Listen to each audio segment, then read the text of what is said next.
numbers would tell me that Dak Prescott is an elite quarterback in this league.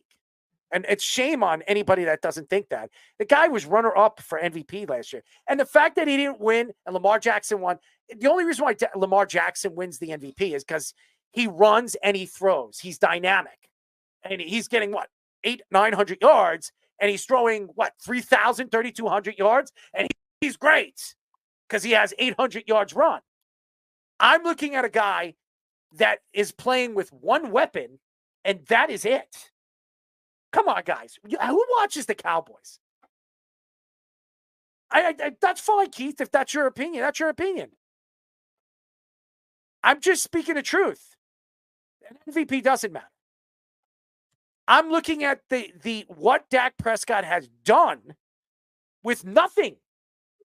Nothing. I'm just speaking the truth.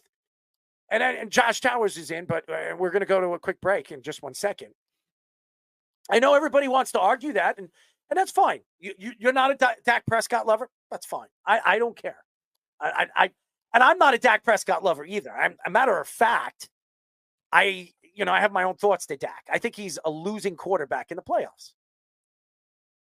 I just think that Dak deserves a little bit more credit than people give him. It's wrong. You could say whatever he wants. He does it on bad times, fourth quarters. I don't give a crap. You're going to tell me right now, and I'm going to bring up Dak Prescott's numbers right now, that he is not an elite quarterback right now. I'm going to bring it up right here. Hold on. Stats. And you guys can argue your points all you want and think that I'm crazy. Dak Prescott's numbers. All right. Here we go. This is a guy that has one weapon. Last year, he was 12-5, 69.5 completion percentage, 4,516 yards, 36 touchdowns, 9 interceptions. You're going to tell me, who does he have to throw to? Who is the other guy? Who's he throwing? Ferguson? He's got nobody. CeeDee Lamb. Hold on. The year before that, he didn't have a good season. And he came out and he said he threw 15 interceptions, still threw 23 touchdowns, and he only threw 2,860 yards. He also got hurt that year. But the year before that, 4,449 yards. The year before that, now that was the year he got hurt, the 1,856, when his leg got bent back. But his numbers in 5 games, he threw almost 2,000 yards. He had 9 touchdowns and 4 interceptions. The year before that, 4,902 yards. He had almost 5,000 yards. You're going to tell me Dak Prescott is an elite quarterback? His rookie season, he was rookie of the year. 3,662 yards, 24 touchdowns, 4 interceptions. This guy hasn't had the weapons because the Cowboys overpay players. Guys like Zeke, who they bring back out of no man's land. That's the facts. I don't care what anybody says. You might think I'm wrong. Fine. Dak Prescott, to me, is a top 5 quarterback in the NFL. I put him 5. We're now talking to former Orioles and Blue Jays Yankees pitcher, Josh Towers. Josh, what's up, buddy? Boys, what's going on, man? How are you? You look good, man. You look healthy. I mean, you look even better than you did when you were on the baseball field. Well, I'm definitely lighter, so I don't know if that's a good thing, but I appreciate it. You got to stay away from those steroids. Hey, what were you? I need to get on them. What were you saying? You were you making excuses for Dak losing? No. I'm not making excuses for anything. I just said I think Dak is an elite quarterback in the NFL. If you look at his numbers, they're elite worthy. But doesn't winning mean elite? Like with your argument, Patrick Holmes had no receivers last year. But they went on to win the Super Bowl again. They had Travis Kelce. They had a good running game. They had a great defense. They got CeeDee Lamb, who is all world. Okay. Right? And what about Rice? I think there's certain people that don't step up when it comes time, and I think he's one of them, man. And I think if you're going to be elite, there's more to the regular season. I mean, there's postseason, there's leading your guys. I think there's more to it. I mean, I get that his numbers and in fantasy we probably want him, but as far as a winner, I don't. I think that has to play into what makes somebody elite. I don't think he's there. All right, so let me ask you a question right now because you're talking about elite. Now we've mentioned 5 elite quarterbacks, and you could go with Tom Brady. Let's go through Tom Brady's elite quarterbacks. All right, All right, Patrick Mahomes. Yeah. All right, he's elite. Josh Allen, is he elite? Yeah, he's pretty dang good. But he hasn't won anything. He hasn't. I think he's better than that. Hold on. Yeah, no, you're good. No. Lamar Jackson, did he win? See, I was going to bring him up because I'm the biggest Ravens fan in the world, but all right. But and I like I'm not making excuses, but I can see why we haven't got past the hurdle yet. Because you saw it with Zay Flowers, right? Mm-hmm. In that postseason game that we lost, mm-hmm. and was the first period he got a personal foul, like he did something. He does some stupid stuff, and then he's crying about it. And those two guys, especially Zay being a rookie, but they haven't got past the hurdle of I have to win. This game means everything. We don't have to do anything. And I always say this, man, you guys have heard me. If you want to know how to pitch the first inning of a postseason game, you need to know how to pitch the ninth inning of a regular season game. And so somehow in football, they got to get to a point where it doesn't like, I have to. And they started forcing stuff, and we're down 3 scores and he's trying to force touchdowns, and it's not how it goes. Like, we have to trust stuff, and those kids haven't got past that yet. I can't make the same argument for Josh Allen. I think he's elite. I don't know why he hasn't got past the threshold, but I think Dak's still below those two.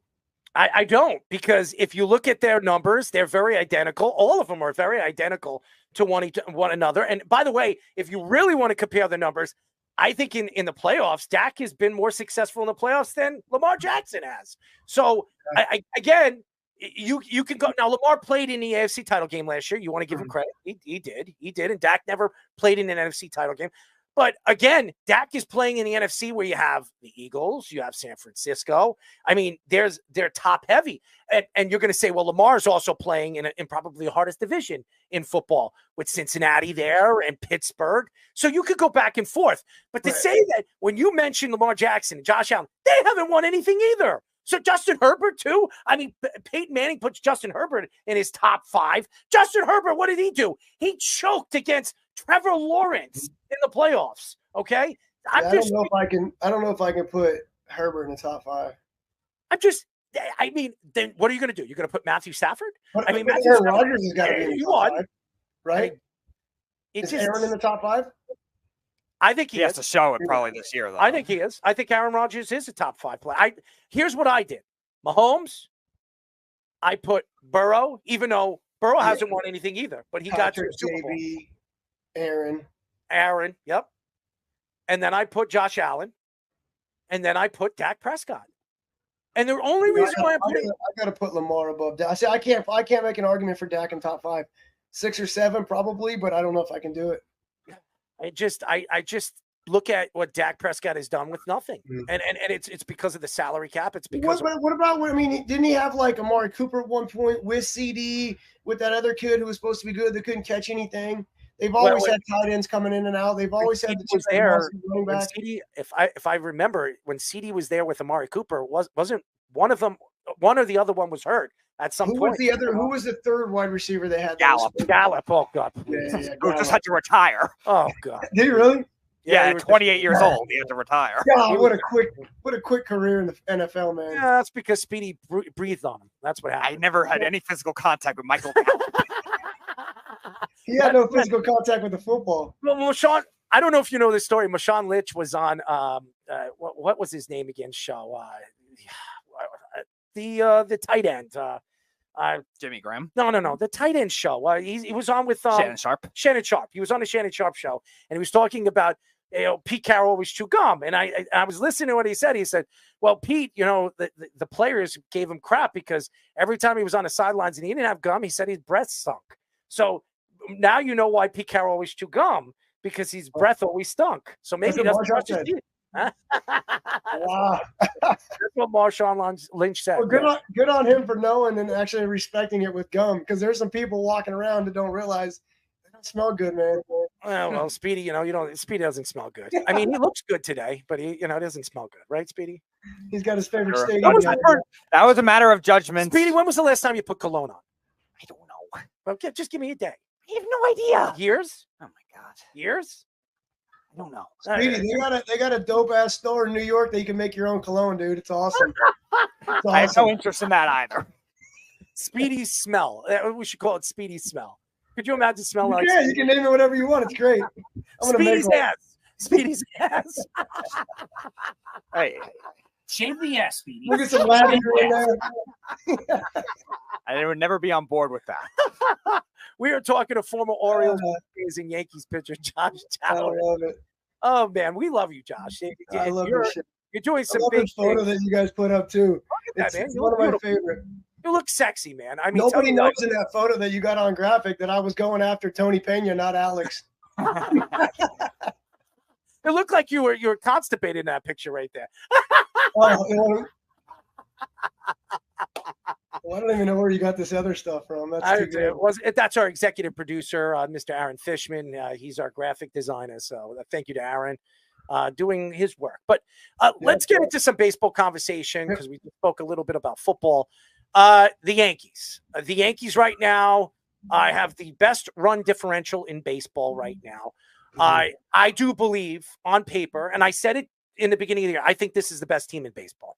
Now, they're back and forth with the Orioles. They've had their problems with some of the good teams right now in the MLB. They were on that losing streak when they got swept by the Mets throughout the season.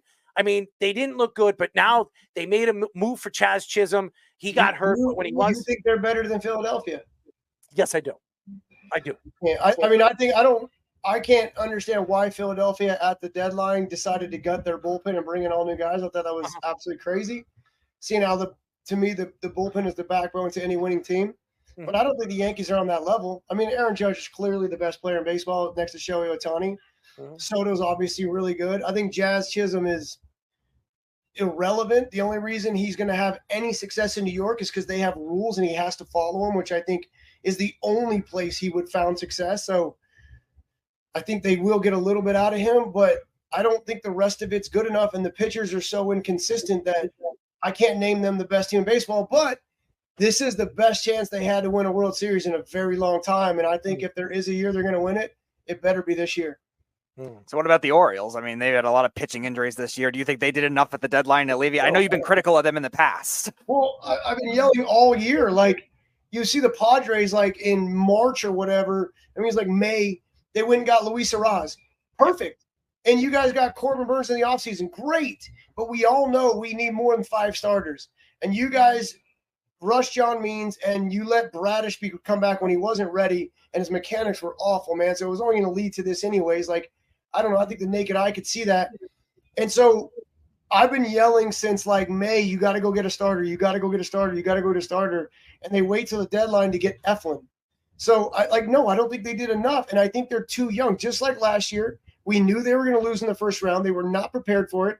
And their manager was just happy they made it. And I think it's the same thing. I don't think they're experienced enough to win in the postseason. And I don't think that he's willing to allow the guys to go do their job. And now you got more injuries to the starting rotation. No, I think the Orioles are the most talented and deepest organization as far as the minor leagues, but they're not even close to winning this year. You know, Josh, American League's the Yankees. Yeah, the team that I've been watching all season long that I've been so very impressed with is the Kansas City Royals. They have a bunch of young players that I really, really like. I think they have a good future. I think they're very well managed. I think they have the best catcher in baseball. For sure. What are your thoughts to this team, and why have they had so much success this year?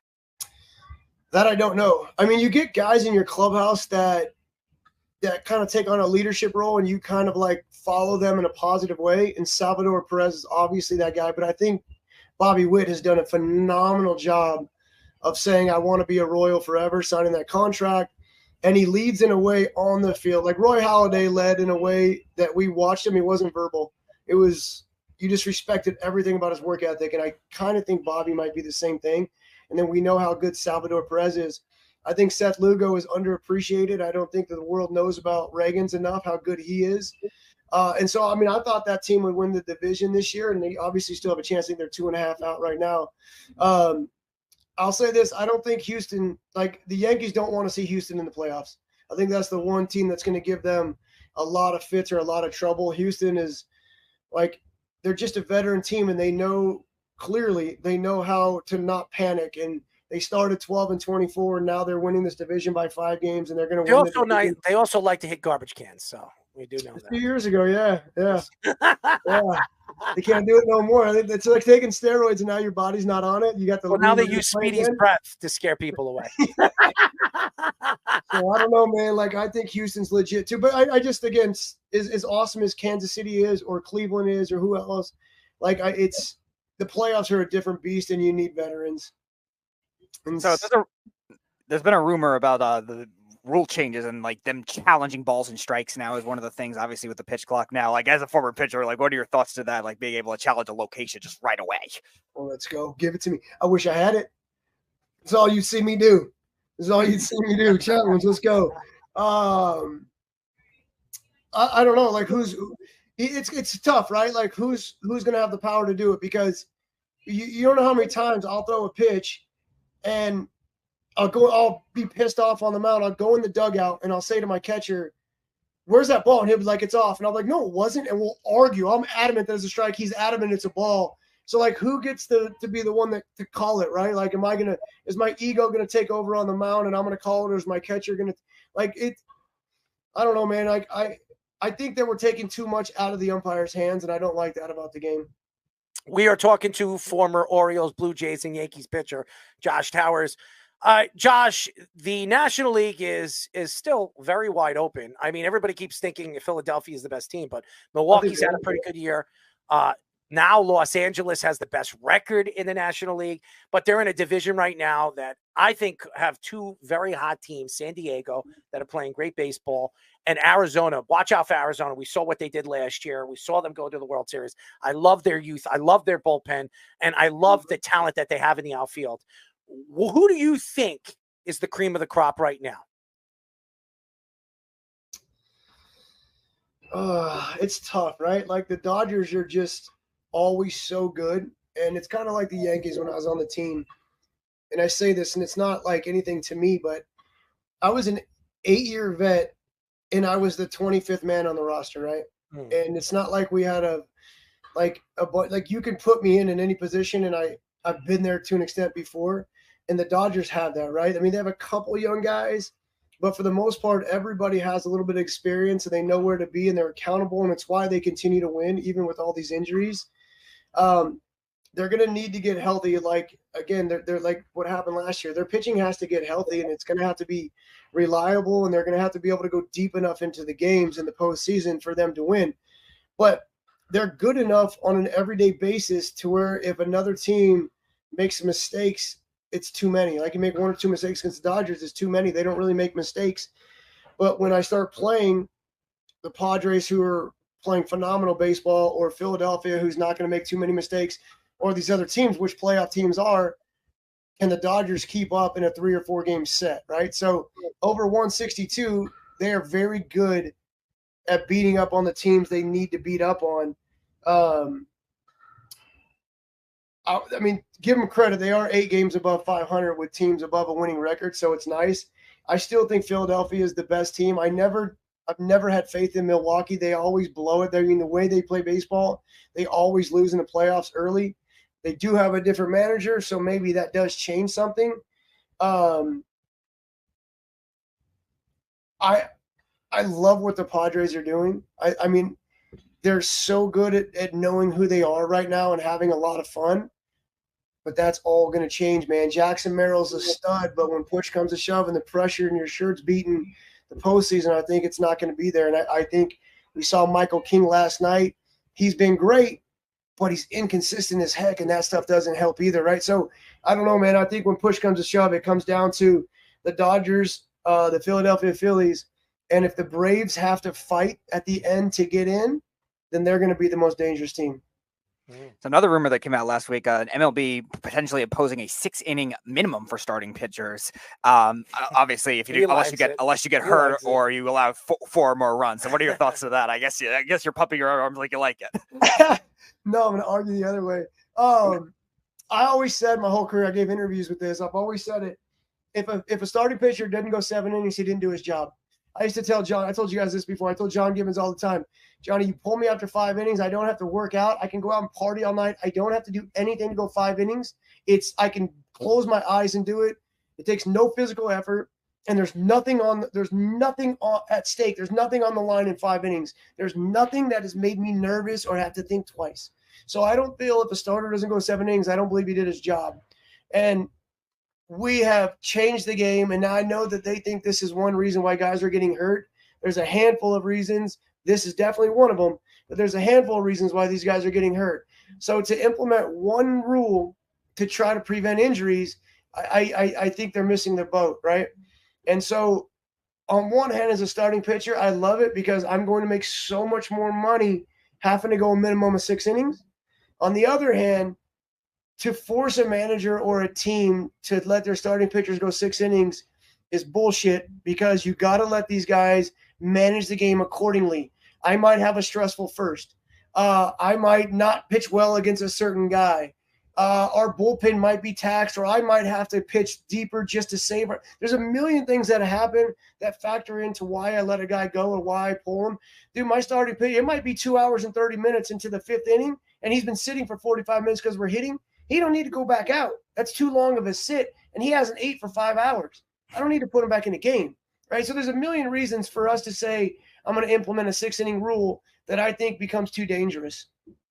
I know you got to go. So before we let you go, because you're a busy guy, you're a busy man, and we'll get you on a little bit. We'll get you on again very soon because, you're a busy guy, man. I mean, you stop with the wiffle ball, okay? These wiffle ball tournaments and pickleball. Speedy likes pickleball, right? No, but not the kind of our friend Chris Gronkowski but not pickleball. Oh, man, I can't do pickleball, bro.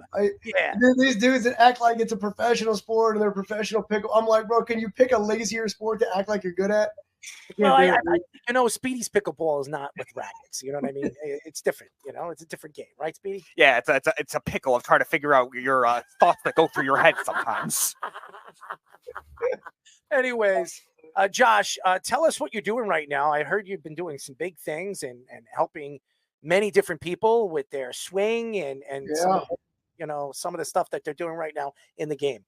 That's where I'm at right now. I'm at the batting cages. Yeah, I do a ton of personal and private lessons, whether it's obviously pitching and then hitting stuff as well. And then the younger kids all kind of implement if we got to work on some defense or something, but a lot of that. So that's where I'm at right now. I'm in the office at the cages where I spend most of my time. A lot of high school and college kids, and obviously some of the pro boys that are out doing their thing now. When they come home, we'll tighten some stuff up. So I got to make sure I keep track of those guys and know how to yell at them during the season and know what we got to clean up in the off season. Well, Speedy has a tight ass, so maybe he needs to tighten something up.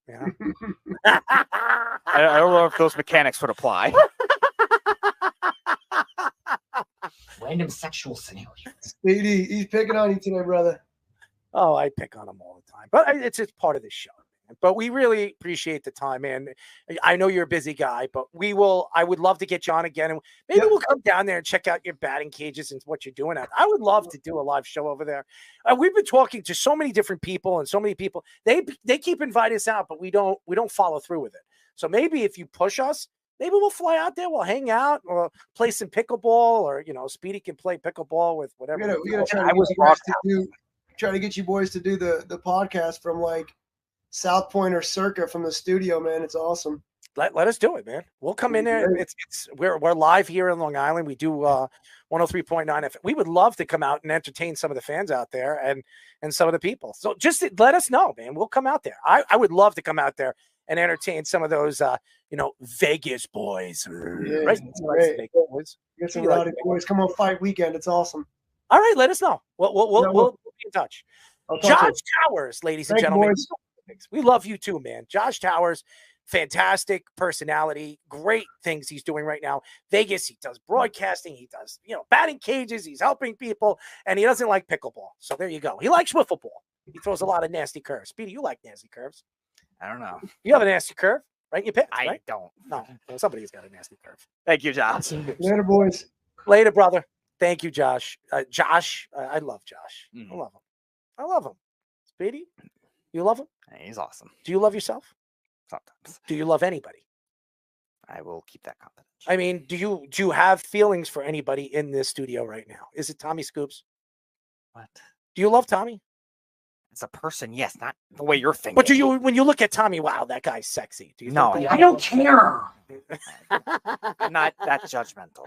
I mean, you know, he's attractive, right? That's fine. I'm just saying, do you find him attractive? It doesn't matter. I'm just asking you. Do you find him attractive? It's not It's relevant. a yes or no question. It's not relevant to the way I think about him. But that's not the question. Do you find him attractive? Okay, fine. All right, there you go. Just spit it out, man. What do I have to, pull it out of you? I mean, you like to pull things out, right? I mean, I do. Every day, every morning when I got to go take a, it's good. It feels good, right? I don't know. You've never woken up and said, how would I know what your thing feels like?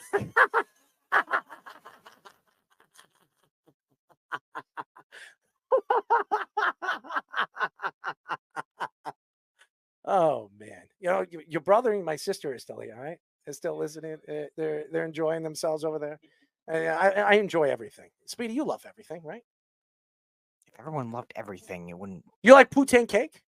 What the hell is that? Poutine pie. Go share a poutine pie with The Rock. There you go. I mean, you like poutine pie. I like poutine pie. You like chicken? Yes, I like chicken. What's your favorite part of the chicken? Flavor. Selective amnesia. Oh, there it is. Daniel Jones told Boomer Esiason today he didn't feel great when Hard Knocks revealed that the Giants were aggressively trying to bring in another quarterback in the draft. Jones also said he considered this another prove-it year, just like Brian Daboll's first season in 2022.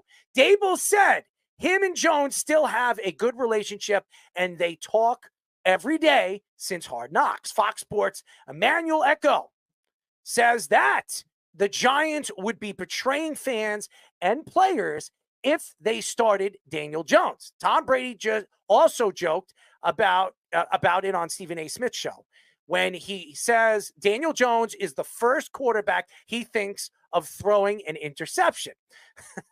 Pro Football Focus John Costco says that Jones' accuracy rating was the worst in the NFL last year at training camp and preseason this year.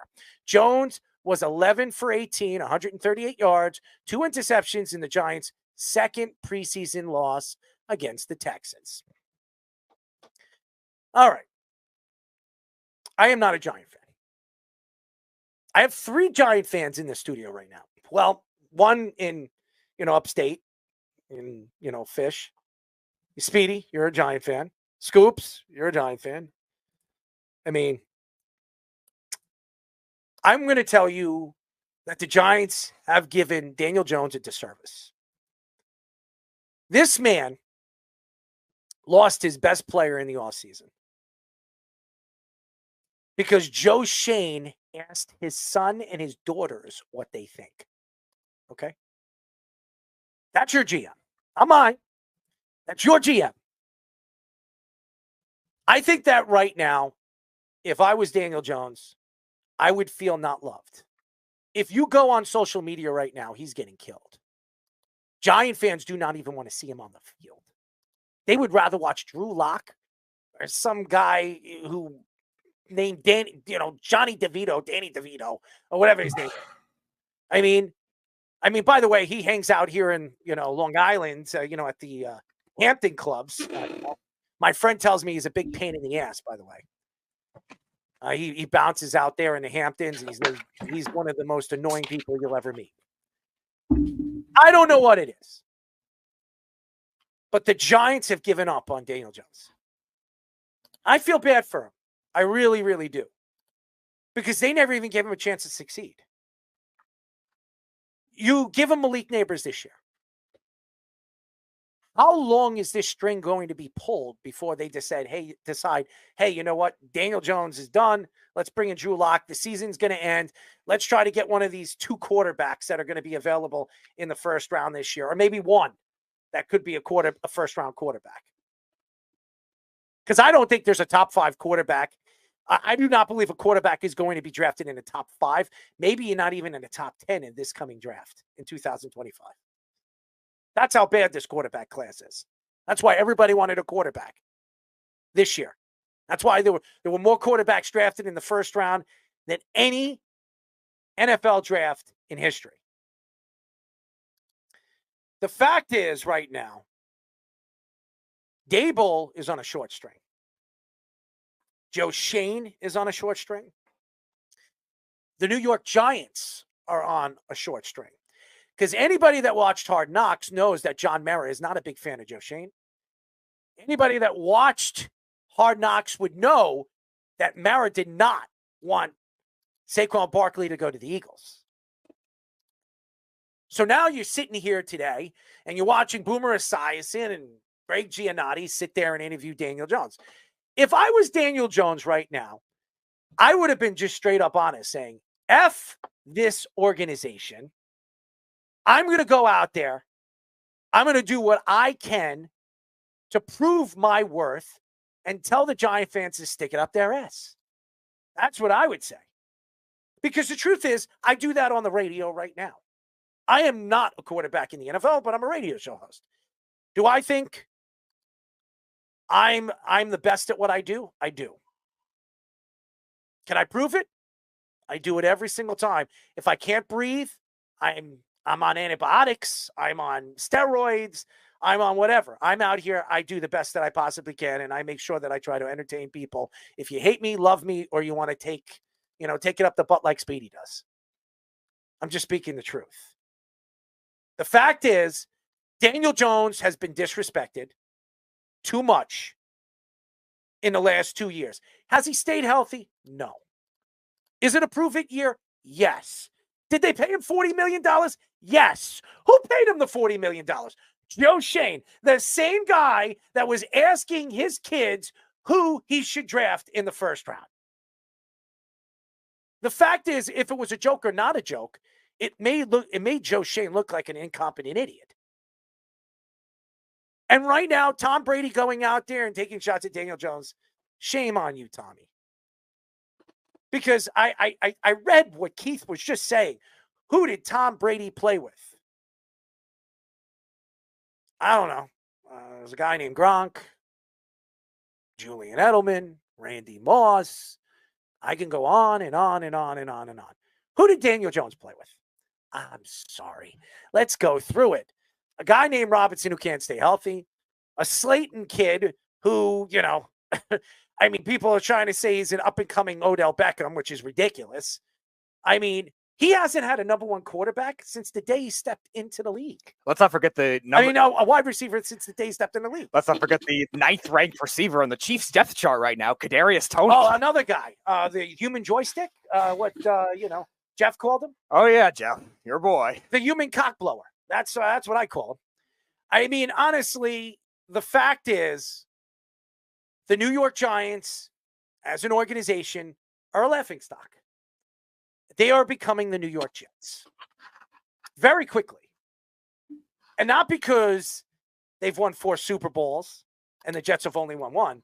It's because this is an organization that's very well respected around the league because they're the first 6 NFL teams.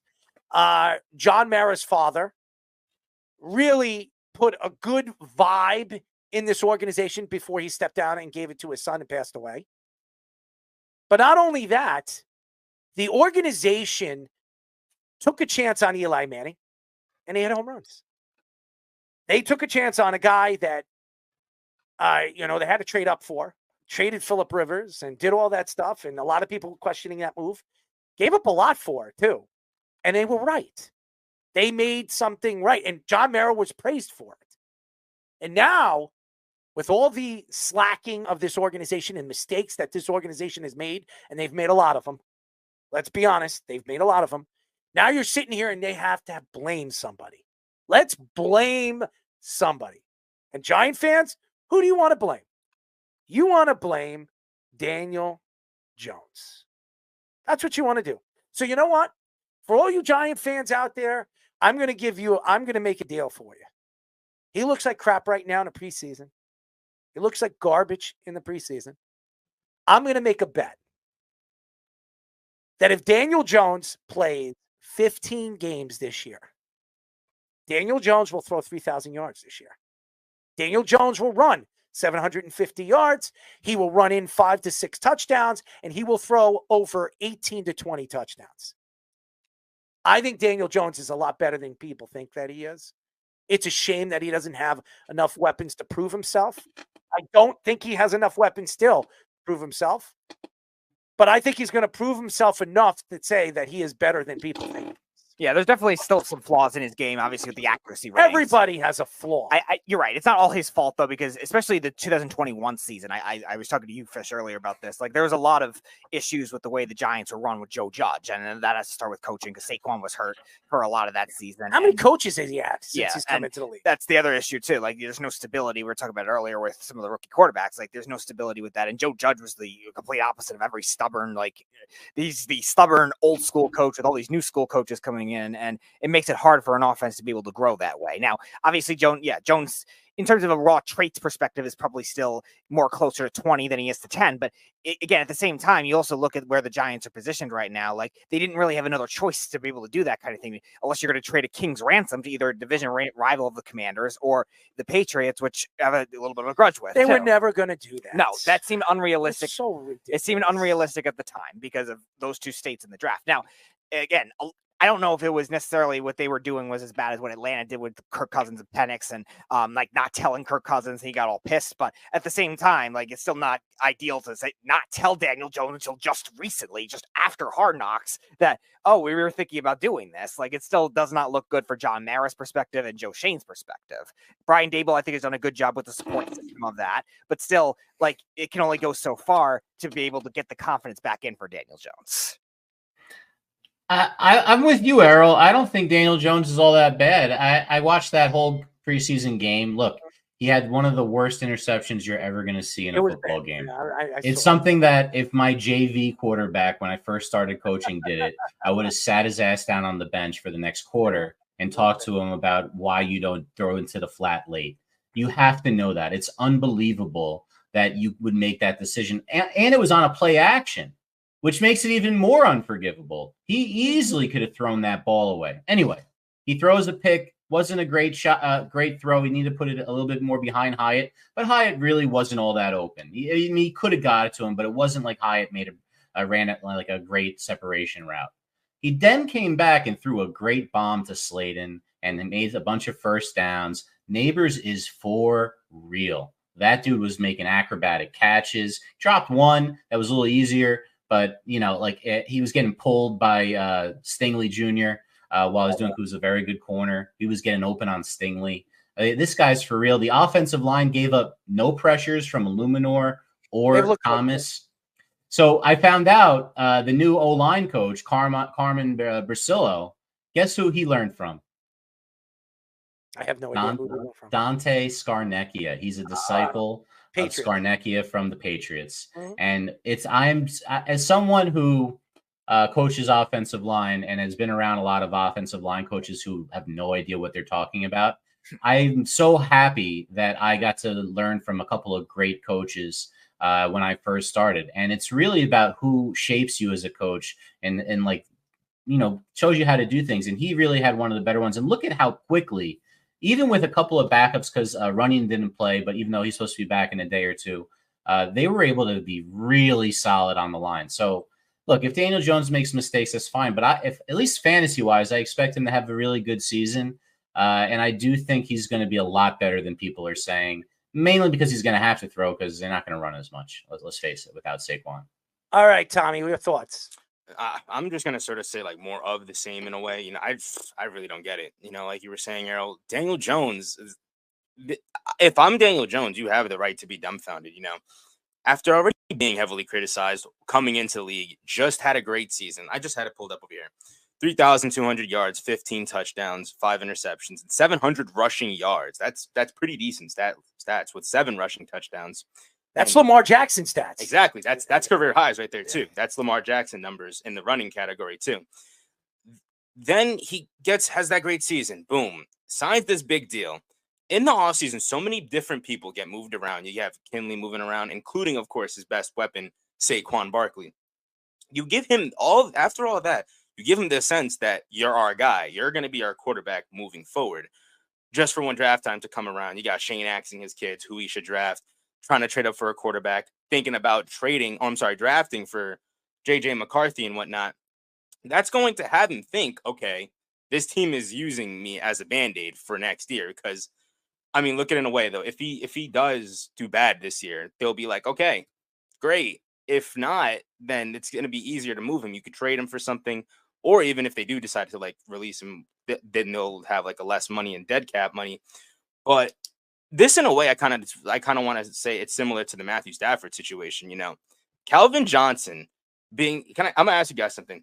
Other than Calvin Johnson being the only weapon for Matthew Stafford the 12 years he was there, what other weapon did he have there? He had nobody. Exactly. That's Jones. Jones was okay. I mean, he was all right. Not Calvin Johnson elite though. I'm talking like Calvin Johnson. No, yeah, level he had good. elite. He had okay running backs, and Matthew Stafford's a different. Matthew Stafford's a Hall of Famer, so right? I mean, just like Phillip Rivers. Me, in the sense, you know, I feel like that they could easily do. Steve Weish. That was the first day I was on the show too. That's right. Oh my god. But what a bad take by Steve.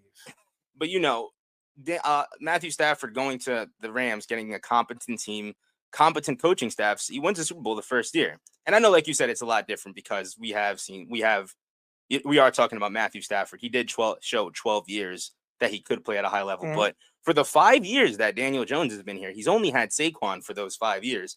And in a one playoff season where in the second half, that team didn't really play all that good. They kind of were losing, like they were kind of winning games. Yep. And they had a second half collapse. So to see Jones, it could very much be that, you know, he finds a more competent coaching staff or more competent coaching staff that has trust in him. And if he does go after next season, then he could be a better quarterback somewhere else. I think he's going to get a shot. I do. If it's not with the Giants, it'll be with some other organization. And I think he's a starter in this league. All right, Nathan, let's bring him in. The old Nith, Mr. NR Hour himself. You know, you're clapping. I'm clapping for you too. Oh, he's happy. Jay Perry got an NFL team again. There it goes. I mean, you should reach out to her aunt, his uncle. I mean, who? EJ Perry signed with the Jaguars. Yep. Yeah, there he goes. He's hanging out as a third string quarterback. I mean, seriously. Sean, what do you call it? Tommy DeVito's agent posted it on his story. So, Tommy DeVito, I heard, was the biggest pain in the ass in the Hamptons over the weekend. So, first of all, Errol, Kyle, Fish, and then Tommy. Great job as always. Awesome show today. Great guest list today. I love. Only one. It was one. Oh, one. Okay. Yeah, Jarrell will be back on Thursday. Yeah, he'll be joining speed. But still, awesome show and awesome guests.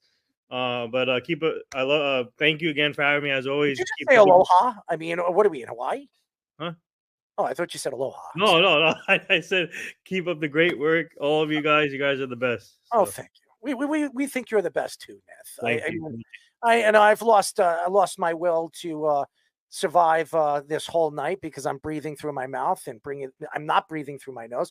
Speedy, you know all about not breathing through your nose, right? Sometimes. Have you ever stuck your nose in, things that you shouldn't be sticking your nose in? I don't know. You don't remember? You don't know? Have you ever had your nose in anything? That drastic. No, nothing drastic. No. Oh, that's interesting. I think you have. You just don't remember. No, I would remember if I was suffocating. Why, do you suffocate? Not deliberately.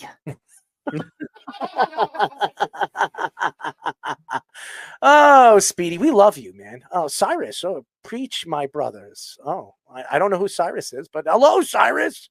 Anyways, all right, Speedy. Now, Nathan, I obviously you're a Cowboy fan, and you're a Dak Prescott guy, right?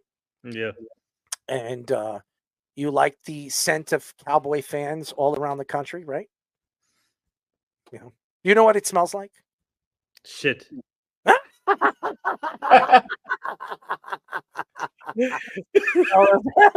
That's good. I mean, I don't know if it smells like that. I was thinking barbecue, not shit. But hey, if it smells like that, I mean, hey, listen, Eagle fans. As long as Jerry Jones is there, it's gonna smell like shit. And then once Jerry Jones leaves, it's gonna smell like golden. So smell like golden? What's golden smell like? Speedy, what's golden smell like? I don't know. You don't know what golden smells like? I have your mind for gold. But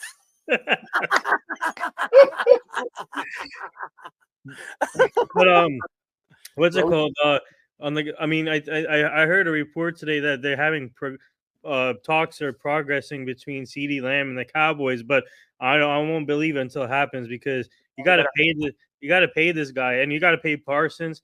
Dak, I don't know about Dak. This is a make or break year for Dak, so he needs to step it up this year and show people what he can do with the Cowboys. But you need CeeDee Lamb back in order to have. I mean, for Dak to have success because that's his number one guy, and we don't know if he's not, if you don't sign him to a deal, I don't think he's going to play. But you got to sign him to a deal, and also Parsons, but mainly CeeDee Lamb and to give that security blanket for Dak. But this is a make or break year for Dak. I can't make a break. I mean, what does he need to break? What does he need to do? I mean, what has he not done? It's not Dak Prescott's fault that this team hasn't won. I am tired of people blaming Dak Prescott. I'm not blaming Dak Prescott. How about this? How about the Cowboys actually show up? How about Micah Parsons show up in the playoffs and the second half of the season? He has a great 7 first or 8 games where he has 10 sacks in the first 7 or 8 games, and then the guy falls off. And by the way, Beef, I'm speaking to you because I know you're not listening. You're probably dreaming about the girls that you want to sleep with, or maybe the girls that you believe you're going to sleep with. I don't know what you're doing in your private life, but hey, if you're listening to the show, to think that Micah Parsons deserves the money over CeeDee Lamb and Dak Prescott, shame on you, because Micah Parsons has, to me, completely laid up a lousy goose egg in the playoffs. He is not the player he has been in the first 7-8 games. Go look at his numbers in the first 2 seasons of his career as an NFL player. Go look. I mean, honestly, if you look at what he has done as a player, he is nowhere close to the talent CeeDee Lamb is.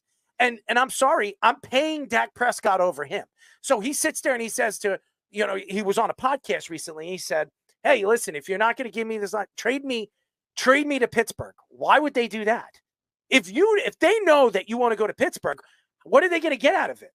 Then if you know that's the only team that you want to go to, Pittsburgh doesn't have to give up much to get you, because teams are right now looking at you as you're an elite pass rusher and you're a guy that can get at the quarterback, just like Hassan Reddick, who, by the way, is sitting back and not collecting money and losing money right now as we speak.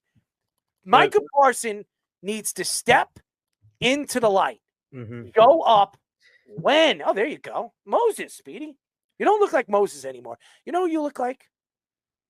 Who's the Rolling Stones lead singer? I mean, who was that? Mick Jagger. We're going to call you Mick. He's Mick. All right, we'll call him Mick. You got the Mick Jagger look tonight, you know? Do you know any Rolling Stone songs? I can't get no satisfaction. Let's go, Speedy. More legitimate Rose's DNA test. Could you get any satisfaction over there, NR? Well, I'll tell you one thing. Let me bring up the Cowboys. I'm waiting for it. The Cowboys defense, their defense is gonna be great this year. I'm telling you right now. They're gonna take a big step forward. The defense. And why? Tell me why. If Carl Lawson's a big. Are you seriously? That's the legend, Carl Lawson. Listen. If he stays healthy, he's going to be a big force on the defense, and also Jordan Phillips. That's another good pickup. I like Jordan Phillips. Good pickup. Yeah, I like him. I like Jordan Phillips. I think he's going to solidify that defense. The Cowboys, I'm not worried about the defense. Defense will be fine. Last year, they did great. So this year, I feel confident in the defense. It's just the offense I'm concerned about. Who's going to be your starting running back? I mean, obviously, I guess Zeke will be your starter. I don't know. But who's going to be your starting running back? That's a big question still for the Cowboys. It's going to be Zeke. They brought Zeke in there because it's Dak Prescott's butt buddy. And, somebody's got to lick his ass, and it might be Zeke. I mean, honestly, that's why they brought him in. And what are they paying him? $1 million, $1.5 million? What are they paying him? I mean, after paying him $16 million for 3 or 4 years in the highest paid running back, maybe Jerry realized that, you know what, he's paid him enough money. Maybe he should be licking Jerry's ass. I mean, $16 million a year. Somebody should be doing something to Jerry. Let's just bring back Emmitt Smith back. He can play for us. Emmitt Smith. What? I mean, that guy. I mean, he's got more gray hair than Speedy does on his ball sack. Speedy, am I lying? Cannot confirm or deny.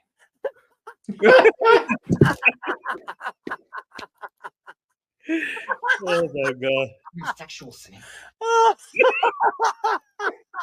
You said smothering. Oh, by the way, if anybody wants to check, if you want to check OnlyFans, fans only, Speedy has his up right now. You're going to need a Men in Black memory eraser. So, Men in Black memory eraser. ladies and gentlemen, we have some beautiful, sexy pictures of Speedy up right now. He looks sexy. I think he's got like 4,000 followers. Speedy, did you hear about that? Speedy? No, because I don't care. I don't care. Oh god! Oh, Speedy, you are the greatest. You know that? You are the greatest, right? Okay, whatever. But what if Whatever. would you rate yourself an A or an A minus? What would you give yourself if I gave you a chance? I give Speedy an A+.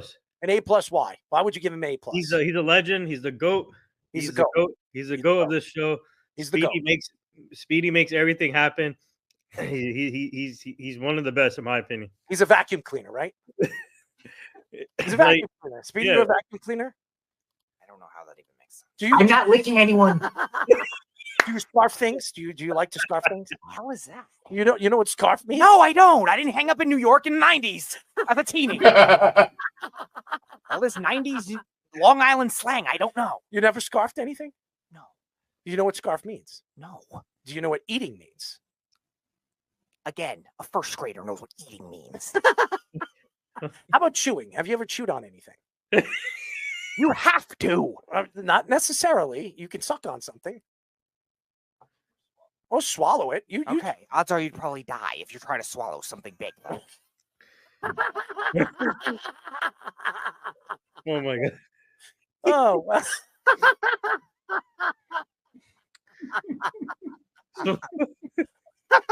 That's pretty good. Yeah. That's good. That's a good lie right there, Speedy. You are the best, man. How you feeling today? How you feeling today? I don't know. You don't know how you're feeling? No. I know how you're feeling. No, you don't. I don't know how you're feeling, but I'm No, feeling you don't. So I'm lost. I'm Correct. lost. I'm completely lost. I'm just in 100%. another world. I'm in another world. You I'm are. on the other side of the world. Yep. I'm in the West. You're in the South, right? Sure. Why am I in the South? Because you're in another world. I just said I was in the West, so you're in another world. Yeah, and you're trying to see it as West because you're in another world. Well, West is, he's been on the show before, right? You already forgot West was on the show. Well, he wasn't on the show tonight, so now you're in the underworld. It's evolution. It is evolution. Speedy, listen, I have a question for you. This is very important to me. This is very important to the show. Are you ready for it? Ask Nithin. All right, I'm going to ask Nithin, and then you got to answer it. You ready? Wait, what? Is Nithin ready? No, Nithin, are you ready for the question? All right, yeah, throw it at me. Good question, and then Speedy's got to answer it. All right. All right, Nithin. If you were to pick somebody on this panel right here who you can spend the day with, Oh my god. and enjoy sexual thoughts about. No, what? I mean, you got to pick one. In a sexual scenario. You got to pick one. No, I'm not picking anybody. You have to pick one. It's very important. You got to pick one. Come on, man. It's just we're hanging out with the boys, and you're shooting the what, and you got a choice. There he goes, Bill. Look at those. Look at those asses, Bob. I mean, seriously. Speedy, you like that ass, right? You don't like that ass? Which ass do you like, left or right? Not that ass. I'm gonna say I like the right because that I think I have the badunkadunk right there. I mean it's bouncing. You like bouncing asses? Clapping cheeks. Clapping cheeks. I mean you like cheeks, Nithin. So all right, Speedy. Who do you got? No, Nithin didn't answer yet. Nithin, you gotta give us an answer here, Nith. Man, Fish. Can it be someone outside of this panel, or it has? No. It's got to be on the panel. I mean, you got Scoops. I mean, he looks sexy. You could pull his hair. I mean, oh my god! No, hold on. You got Fish. I mean, look at him. He looks like Adam Sandler-esque. I mean, seriously. And then you got Speedy. I mean, he's Mick Jagger wannabe. I'm thinking, and he does like to play with the glory hole, right, Speedy? oh No, you don't like glory holes? Hmm. Why? What's wrong with the glory hole? What's wrong? You know what a glory hole is? I don't. I'm just asking. I don't care. You do? Are you lost? Do you know what it is? And then, So are you. and then well, I've always been lost. I've been lost in translation since the day I was born. When I popped out of my mom's cocoon, I was not even crying. I was barking. You know, I was half dog. By the way, I'm not going to lick your ass. So I don't do that. You do like that, right? You've never had that? Slap that ass. I don't like it. I'm just asking. Have you had it? I remember. I do remember it. So do the fans. Okay, so Nathan, you got to pick one. I'm picking Brittany or Paige Sperano. You can't do that. You got to pick one of the guys on the panel. No. I'm going to say I'm going to say Scoops. You know why? Because you like to pull hair. No. I'm gonna. I don't know. You got to pick one. Come on. Come on, man. Stop being the chicken. Just pick one. I'm gonna go with Fish. All right. Why would you pick Fish? I mean, his wife's watching right now, so I'm interested. I'm interested to hear this one. I don't know. You don't know why you would pick Fish. You just pick Fish. Yeah. Is it his nose? Is it his mouth? You know? Is it the sticky stuff sticking on Speedy? All right, Arrow, who would you pick, Arrow? Oh, that's a good question. You know, I could go in many different ways here. Yeah, that is a good question. Let's go to the full screen here, and I'll tell you why. All right. Here's the reason why. I'll go first with why I wouldn't pick this person. Okay, and I'm going to be very honest with you. You ready? Mm-hmm. I'm gonna say no to Speedy, and there's a reason why. Do you guys know why I wouldn't pick Speedy? Nathan, do you have one? Huh? Do you know why I wouldn't pick Speedy? Why? Because Speedy doesn't know how to use cologne.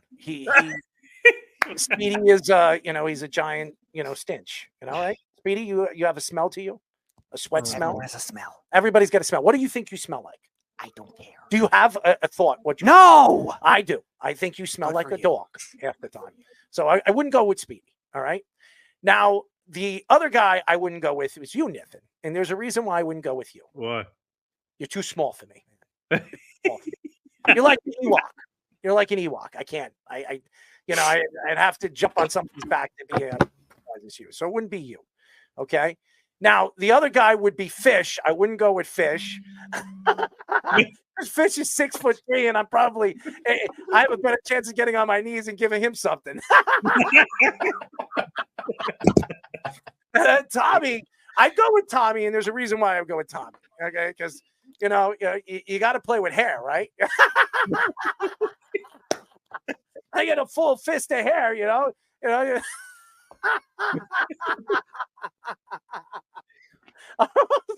So there's my answer. All right.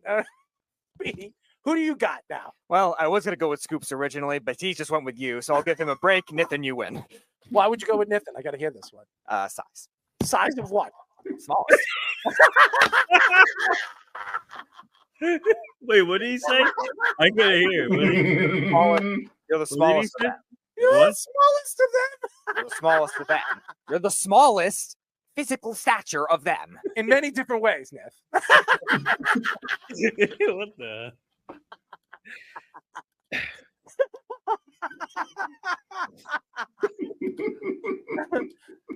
How about girth or, what would you rather, Speedy? Girth or longness?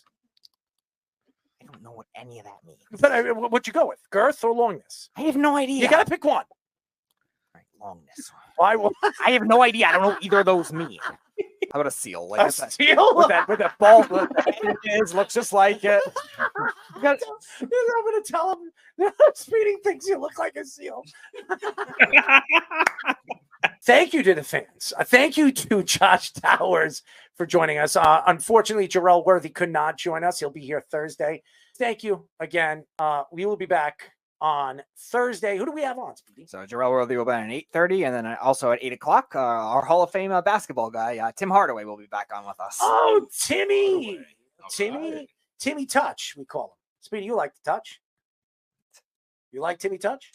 I like him. I never heard that nickname. You've never heard of Timmy Touch? I never heard that nickname. Well, I'm going to tell Timmy that we're going to touch. He's got the touch. Okay. All right. You so can tell him. we could do it together. Timmy You Touch. can tell him. You have a voice. We'll do it together. You have a voice. I'm the voice of Timmy Touch. You have a voice. Timmy Touch. Stopping Timmy. you from doing it. I don't know what's stopping me. Oh, man. Anyways, thank you to the fans. We'll be back on Thursday. Good night. You're listening to the Worldwide Sports Radio Network.